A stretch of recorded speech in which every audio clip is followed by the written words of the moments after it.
Welcome to this seminar. We're very happy to host Marlene, Margarita, Chuc, Maldonado.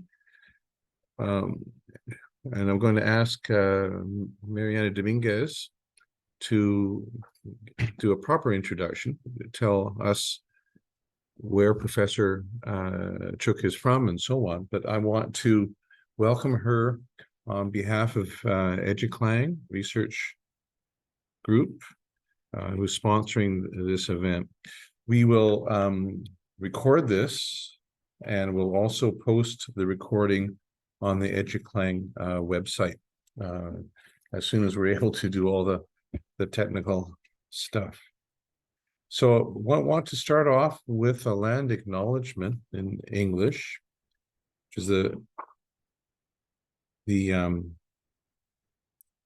language for this particular presentation, although as you might imagine, Professor Chuc is fluent in Mayan and in Spanish. So I'm sure that she will welcome questions in those languages. But to start off with the language acknowledgement here, which of course is a standard feature of what we do here at the University of Ottawa, I want to say that we pay respect to the Algonquin people, who are the traditional guardians of this land. We acknowledge their long-standing relationship with this territory, which remains unceded. We pay respect to all Indigenous peoples in this region, from all nations across Canada, who call Ottawa home. We acknowledge the traditional knowledge keepers, both young and old, and we honor their courageous leaders, past, present, and future. So as I say, I'll now turn this over to Mariana Dominguez, our outstanding PhD candidate, who will do a proper introduction of Professor Chuc. Thank you, Dr. Fleming. So it is an honor to introduce Professor Chuc Maldonado. She's visiting from Quintana Roo, a state in the southeastern Mexico. And Professor Marlene Chuc is the head of the Languages and Intercultural Department at the Maya Intercultural University of Quintana Roo, Universidad Intercultural Maya de Quintana Roo, also referred to as WIMCRO in Mexico. Previously, she was in charge of WIMCRO's mobility program and of their Intercultural Languages Learning Center. She has a master's degree in education and a bachelor's degree in English. She's a certified teacher of English and Spanish as a second language, and today she's coming here to share with us and provide an overview of Mexico linguistic and ethnic groups landscape. And she will also talk about the ethnic groups linguistic right general law from the country. So, welcome. Thank you. Thank you. Thank you, Dr. Fleming. Thank you, Mariana. And well, I have to be clear with this information. I don't speak Maya. I just speak English and Spanish, and I understand French very well. And I'm not a linguistic, I'm just a teacher, okay? So I want to present Mexico Linguistics Overview and Ethnic Groups Linguistic Rights General Law. And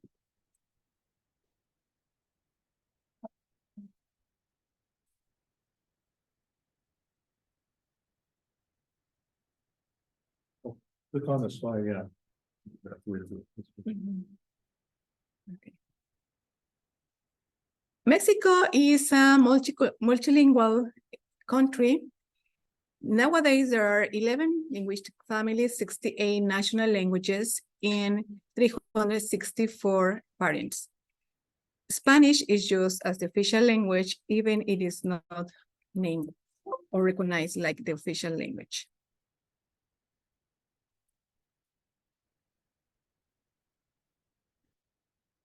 As well as educational, linguistic, and cultural assimilationist, integrationalist, and homogenizer politics imposed by Mexican state on the indigenous groups over after the post-revolutionary period Hispanization national plan. This is the main well, one of the main important situations to have the nowadays linguistic reality in Mexico. After the revolutionary period, there was a national plan to make all people speak Spanish. It was considered that having a language in common is part of the being a nation. That was the things. That's okay. Okay, all right. That was the those people in that period had.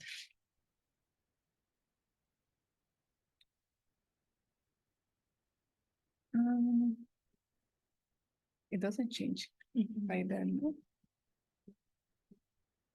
Ask Cloud if it's changed on her screen or if it's just the projection. Claude, is it changing on your side? Yeah, it is. We're at the endangered languages right now. Okay, Fantastic, thank you. Thank you. Okay, the National Institute of Indigenous Languages says that among the 364 varieties, 64 are in really high risk of disappearing. 43 in high, 73 in medium, and 184 not in immediate risk. That's the last information we have about the endangered languages. According to the National Institute of Statistics and Geography, INEGI, in the last 200 years, population of indigenous languages speakers have been reduced among 65%. About 113 languages have disappeared. Among them, I can name the Chontal de Guerrero, Chumbio, Cuajitelco, Pochomil Aimón, Cotoname, Huitlateco, and Kabil. Obviously, I'm not going to name all of the languages, but I think those are the most recent that have disappeared.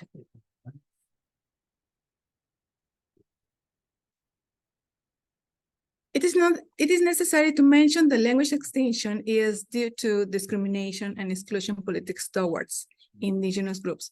The Hispanization National Plan is one of the main examples of this discrimination and exclusion politics. Even it is not named as exclusion or discrimination plan, it was that because what the government in that period tried to do is to stop people speaking any indigenous languages. The language and culture subjection under the power and prestige of the Castilian language in West culture. This is important to say that Spanish is not the official language, even it is used as the official language in institutions, in education, and so on. So the prestige is really a thing that people choose in order to choose a language. I mean, if I have to use a language, I'm gonna use the more important language. In this case, Spanish is the most important one. In Mexico, why? Because it is used, as I said, in institutions and also in education. Well, about the ethnic groups linguistic rights law, I can say that the main important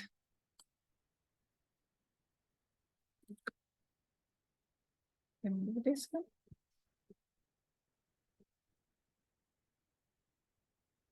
Okay. The most important action toward the law is that in 2001, there was a reform to the political constitution where it is recognized that the nation is multicultural. And in 2003, the law was published in the Federation Official Journal, where it is said the recognition of the languages as national languages.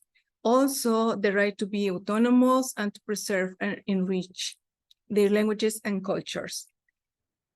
Besides that, indigenous people have the right to have an interpreter and a lawyer in trials. There were two reforms to the ethnic groups' linguistic right laws in 2018 and in 2022. In 2008, the Indigenous Languages National Catalog was published. The geostatistics definition, as well as the process of setting writing standardization, was included in this catalog. Besides that, a large number of printed and digital texts have been published to spread the diversity and linguistic rights. The main objective is to get a plural, democratic, and including interaction among who are part of this big nation called Mexico. In the first chapter, the general terms are set. So the first article talks about the regulation and recognition and protection of the linguistic rights. The second one is about the indigenous languages definition. They call indigenous language are the ones are used by the indigenous groups in the Mexican state. The third one says that the indigenous languages are a part of the linguistic and cultural heritage. The fourth one says that the indigenous languages and Spanish are recognized as national languages. National languages. If you can notice, there is not official language, just national languages, even the Spanish, because of their origin, and they have the same value, and they have to warrant the human rights to be accepted, and also access to justice. And the sixth one tells the mass media have to spread the reality and cultural and linguistic diversity of the Mexican nation. Besides that, they have to designate some time to do that. Well, it is not as it looks in the law, and there are not many mass media that choose original or indigenous languages, because obviously we have to have some money to do that, no? And it is not as easy to get it. Even there are some foundations, but that is not as easy. In the ninth one, it says that all the Mexicans have the rights to communicate in their language, written and in the oral form, any place or any social setting. The second chapter is about the indigenous language speakers' rights. Federal education authorities and the state warrant the indigenous population to have access to compulsory education, bilingual and intercultural. Besides that, they have to guarantee the respect of the dignity and identity of the people, as well as the practice and use of the indigenous languages, interculturality, and other educational levels, multilingualism, and the respect for diversity and linguistic rights. The third chapter is about distribution, audience, and coordination of competences. The 13th article says that the state is in charge of, including among the national, state, and municipal plans and programs related to education and indigenous culture, the politics in action for protecting and preserving, promoting, and developing languages. The mass media has to be used for promoting the use and the development of the indigenous languages too.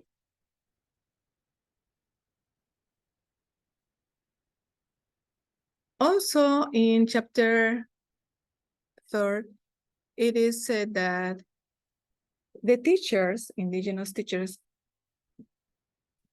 have the right to speak and write in their own language.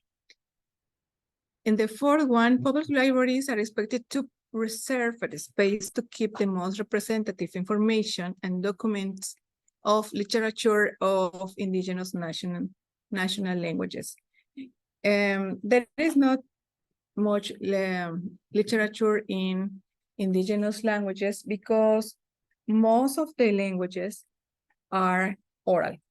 There is some poetry and novels and some essays written in the indigenous languages, but it's not too much. The 5th one says that is an obligation to support the professional training and certification of interpreters in indigenous languages and Spanish. Even there is an obligation, or it is compulsory, to support the professional training for interpreters. The reality is that the government doesn't want to pay for the interpreter's work or for the translation. So it is not really supporting something, no? The 4th chapter is about the INALI, that is the Indigenous Language National Institute. And chapter 4 says that it's compulsory to create that institution, which is for promoting, strengthening, and indigenous language preservation. That is one of the main goals. And INALI started their functions in, its functions in 2005. Also about INALI, I have to say that it is created to designate strategies and instruments to develop indigenous languages, as well as promoting programs, projects, and activities to energize the knowledge of the indigenous languages and cultures, broaden the social scope of use, and promote their knowledge, as well as designing and carrying out projects of linguistic development, as well as designing and promoting grammar production, standard writing, as well as literary skills. Also, it is necessary to carry out and promote basic and applied researches. Also spread them. Also, it's expected that INALI should carry out researches to know the language diversity. Let's talk a little about statistics.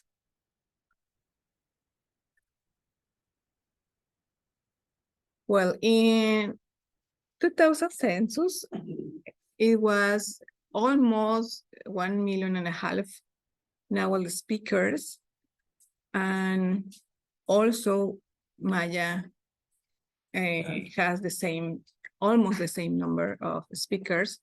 In fact, Maya has had some more speakers, no?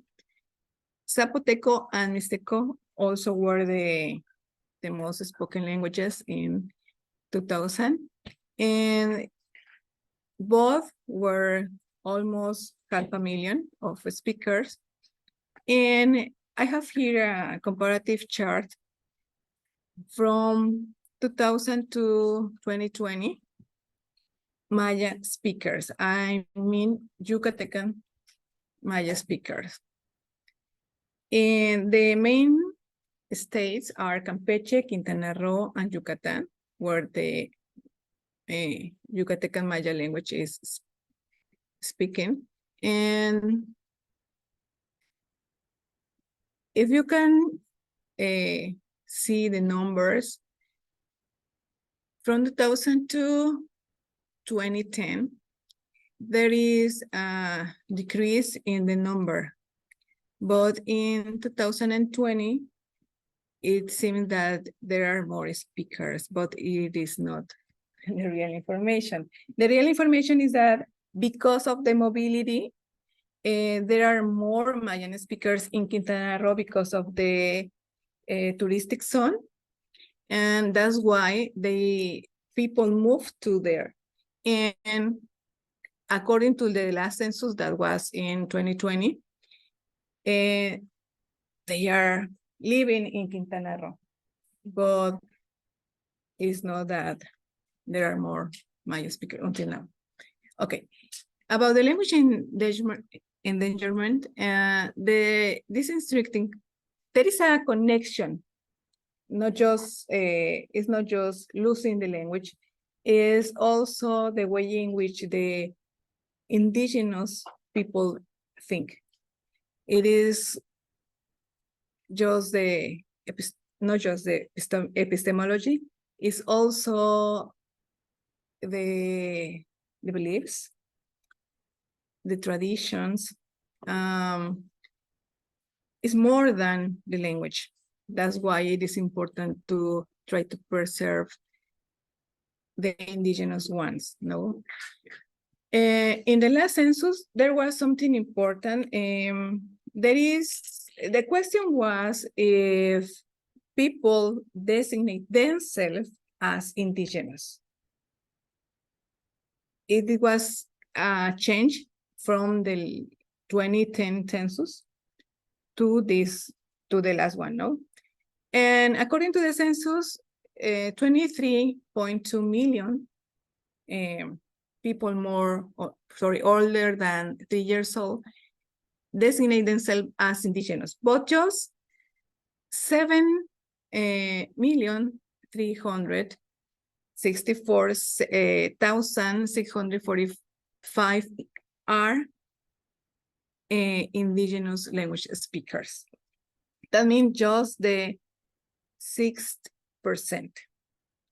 And among those people who designate themselves as indigenous, there are just 11,800,247 homes, but none of them are indigenous language speakers. From those 23 million, almost the half were women and the rest, 48, were men. And also, there is just 30% of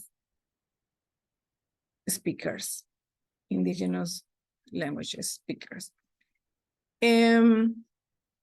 According to the INEGI, the Oaxaca, Veracruz, Quintana Roo, Yucatán, y Campeche were the states that, Chiapas too, were the states where there are more indigenous languages speakers. The less are,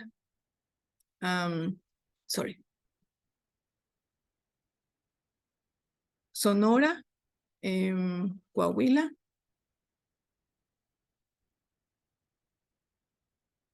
in the last census, it is shown that Nahuatl is the language that has more speakers, followed by Maya, then Tzetzal, Tzotzil, Mixteco, Zapoteco, Otomí, Totonaco, Chol, Mazateco, And the rest of the languages are just 23%. According to the INEGI, is that the illiteracy is higher in indigenous people. That means that not all indigenous people get a degree or continue studying after junior high school.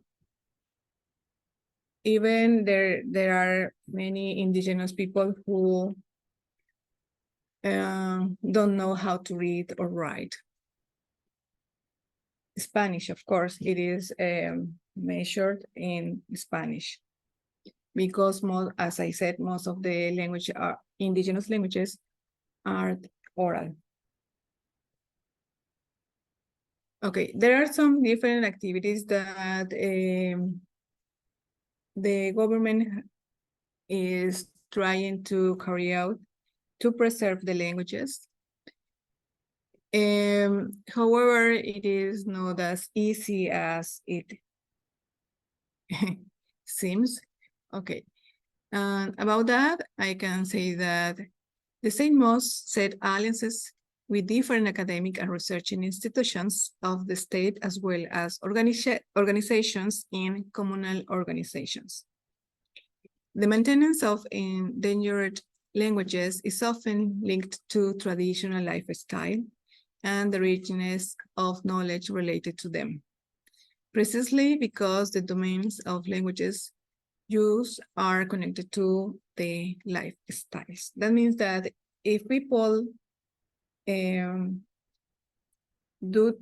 different activities from what they used to do, not just the language, also the tradition are began are forget. In 2008 was the language indigenous languages catalog published. Also, there are some standardizations of the written systems, and not all of the languages. Nahuatl is one of the most supported language in Mexico because of the number of speakers, and also because it's a language that has many researchers that are really supporting the actions, and also trying to promote specific texts to teach the language. In Maya, there are some specific methods that some Maya speakers and researchers have proposed, but there is not an agreement to make that a really serious work. No, in the case of teaching the language. Something that is important is the 2019 was named that like the Indigenous Language International Year. Well, I have to tell some activities and actions that the university, the Intercultural University Maya of Quintana Roo, and we have supporting some public hearings, and students and teachers have been done the role as Maya interpreters. Overall in agricultural court, some conferences, and also laws translation. It is not as easy as it sounds, because as I said, there is a discussion about how to write the language. Even there is the 1984 alphabet that is the most common in written Maya. It is not, nowadays there are some researchers that says this is not the good one, and they are trying to changing it. No, here I have a really small example of the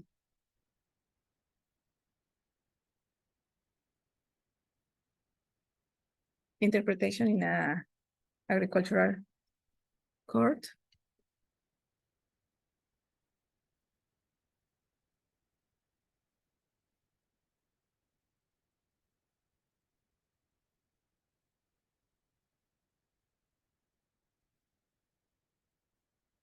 E paano kasta kuno mo kabeja ku yutski salte es kabeja kanas kabeja kakate she Michelle Beita le te ba su hello kabeta boy to yo ka aklume si te tu kushukubales.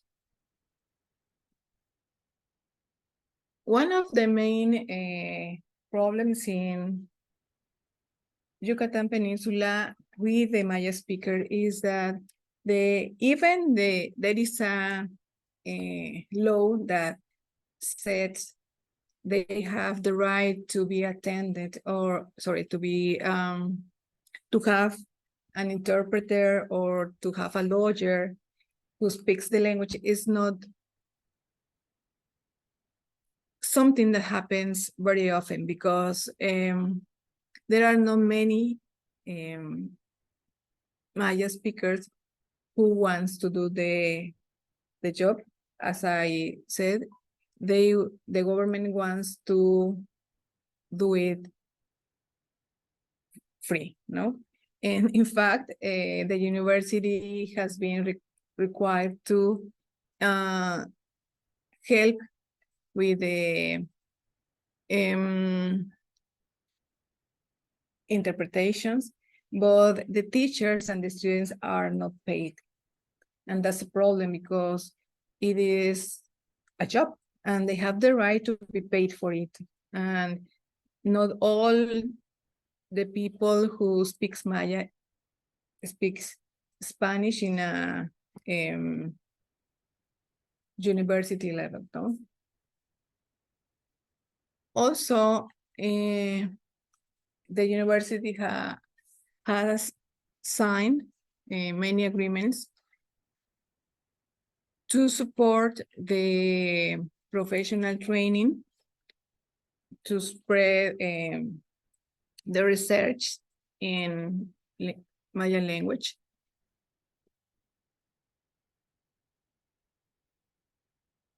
One of the last agreements, sorry, that was signed in the university is teaching Maya to indigenous education, indigenous education teachers. And even it seems not logical, is that many teachers in indigenous education don't speak the language, not just in the Yucatan Peninsula, is a problem in all the country. So this year, the university was asked to teach Maya to professors in Quintana Roo. And here we have just an example of one of the activities Maya students have been required.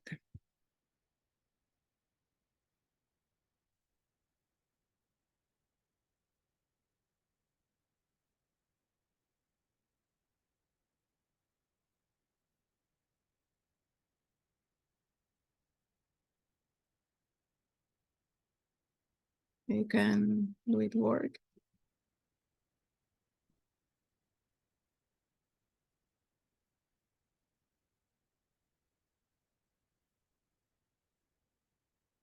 Okay, we're not watch it.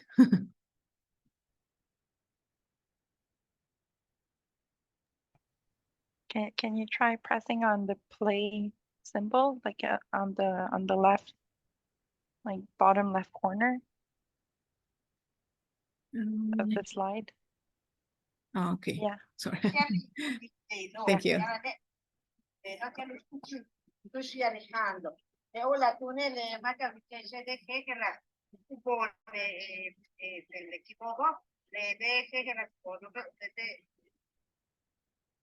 She is explaining the we call Altar de Día de Muertos is one of the main activities in the Yucatan Peninsula. That is when we wait for our ancestors to come to eat.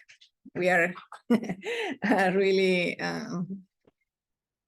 eating country. Okay. Also, there are different institutions that were created from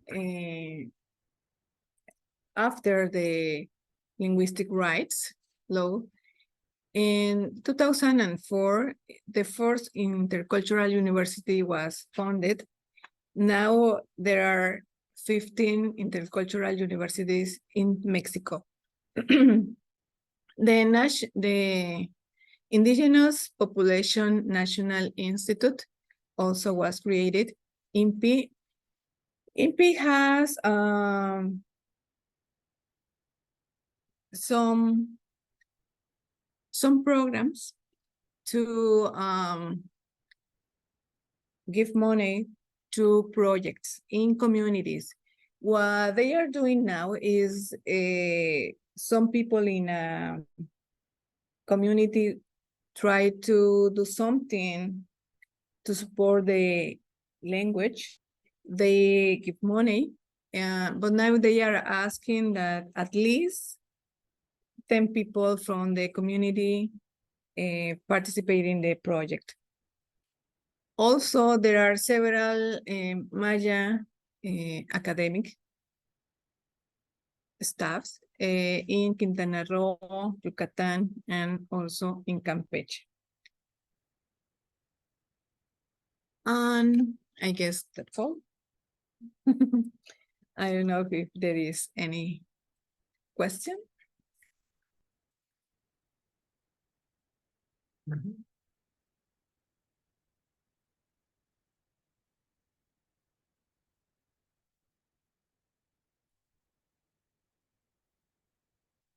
Any questions? Yes, do we have any? Thank you so very much, Professor Chuc. Do we have any questions? There is a question there, yeah. Okay, yeah. I Yeah, do. I please don't know if you go can ahead. see Yeah. me or not. Could you Doug, repeat that, please? So I don't know if you could see me or not. This is Phyllis. I am a professor at the university here, and I was just looking up your university and what programs you offer. And I saw that you do not have an education program. You don't train teachers. So where might teachers of indigenous languages be trained? Is there any way to train indigenous peoples to teach their own language? Well, we don't have an educational program, but we have the program that is called Language and Culture, where graduated are expected to teach Maya. Okay. If they have the level, teach English. And also they can be cultural promoters and interpreters. Okay, thank you. And also we have teaching Maya certification. That is an agreement with the Education Ministry that we call Secretaría de Educación Pública. Okay. There is a part of the certification that the university offers. Okay, thank you. You're welcome.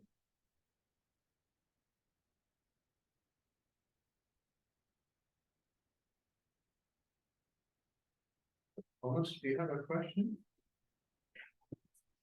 Thomas? Would you like to ask a question? Oh, no questions. No questions. No question. No question. Cloud, do you have a question? Well, I'm just I'm curious as to know because I don't personally know any Maya speakers. I've heard Maya spoken in Mexico, but I don't know personally any Maya speakers, and I'm just curious whether Maya or Nahuatl or other indigenous language speakers. Well, you said some of them like about 90 you said 19% of Mexican citizens declare themselves or designate themselves as indigenous peoples, but do you know if there are lots of people, like more Mexicans who could actually designate themselves as indigenous peoples, but don't or choose to refer themselves as just Mexicans? Like, do you think that the government's strategy actually worked to have that kind of Mexican nation blurring the indigenous um, identities? Your mic is okay, sorry. It is a really hard question. Because something that made the indigenous languages stop being used in Mexico was the national plan. That was everyone in Mexico has to speak Spanish to be considered Mexican. Mhm. And no, nowadays is I'm not pretty sure because of the law, but people is trying to say, I am indigenous, but I'm Mexican. And that's what the law says. All the cultures and languages in Mexico are national. Mhm. That is the opposite of what the nationalist plan tried to do in the revolutionary period, no? However, as a nation, we have the Spanish as something in common, even it is not the most fair situation. I mean, because there are many people who speaks indigenous language and wants to do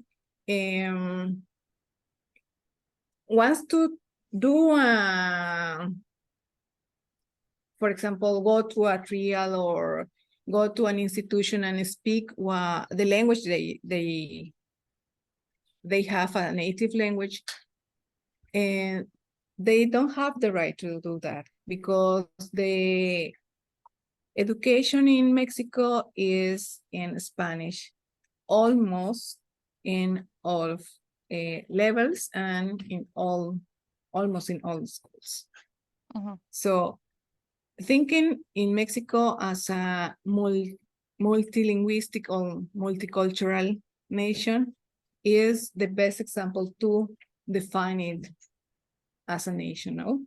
I mean, even there are a lot of, we talk about 364 languages, and that means at least 364 different groups, no? Mhm. So even there, we can think about a lot of groups. There is not something that is, we are not Mexican because you speak another language. We are Mexican, even you speak another language. Mhm. I don't know if I answered the question because it is really hard to understand. No, the experience. We say in Yucatan that la cosmovisión, no, that is part of the thinking Mhm. of each group. No. Thank you. There we go. And well, we'll just go. You mentioned that there's not that much literature because it's like they're usually oral languages. Yeah. But what about music Are there like, is there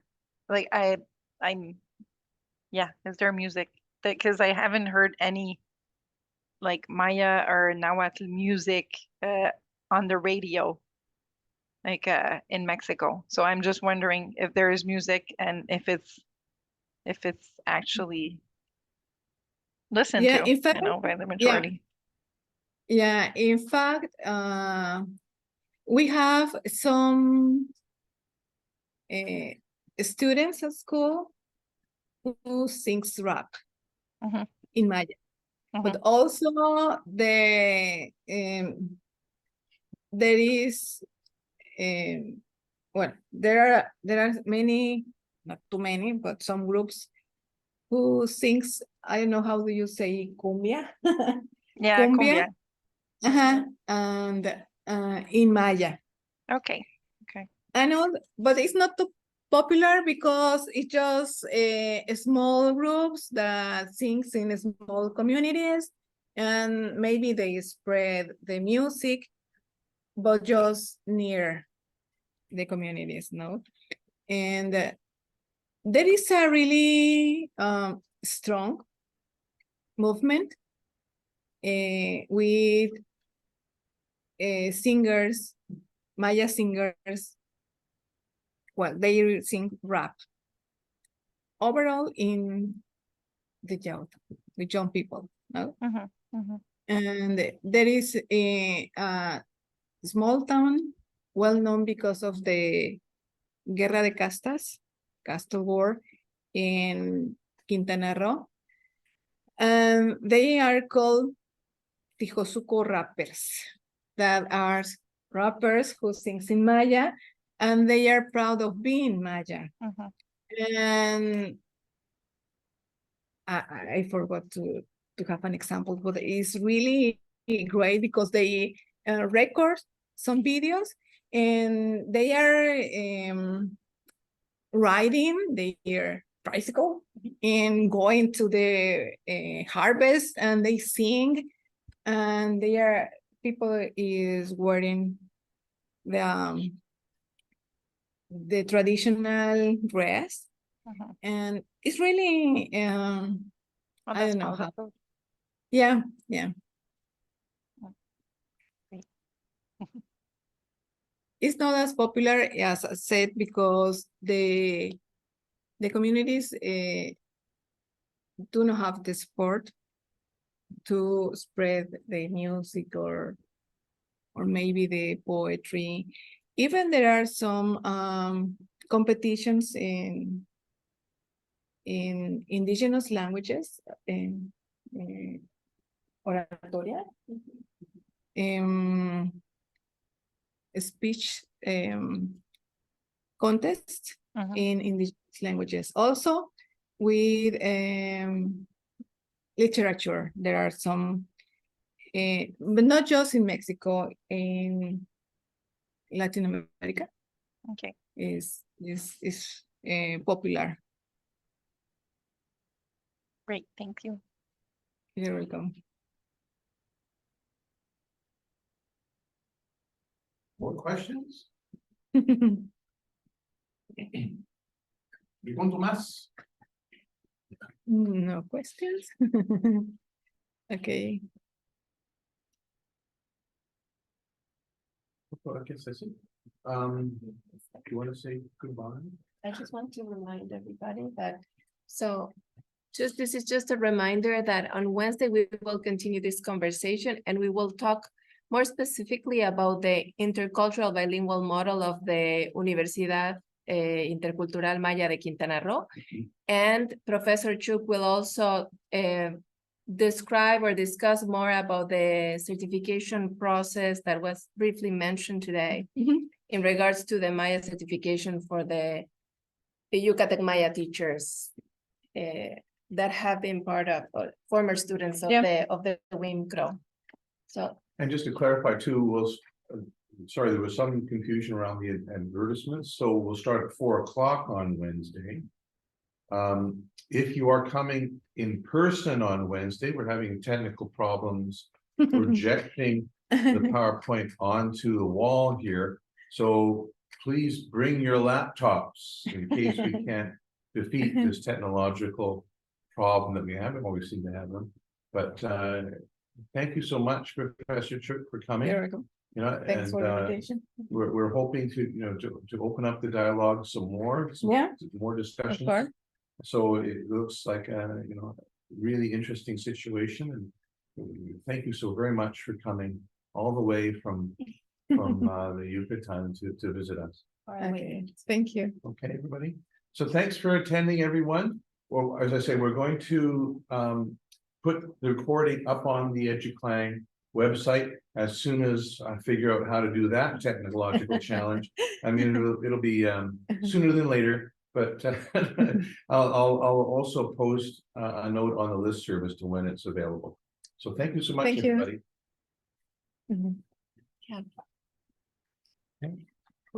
And let's stop the screen share and stop the recording.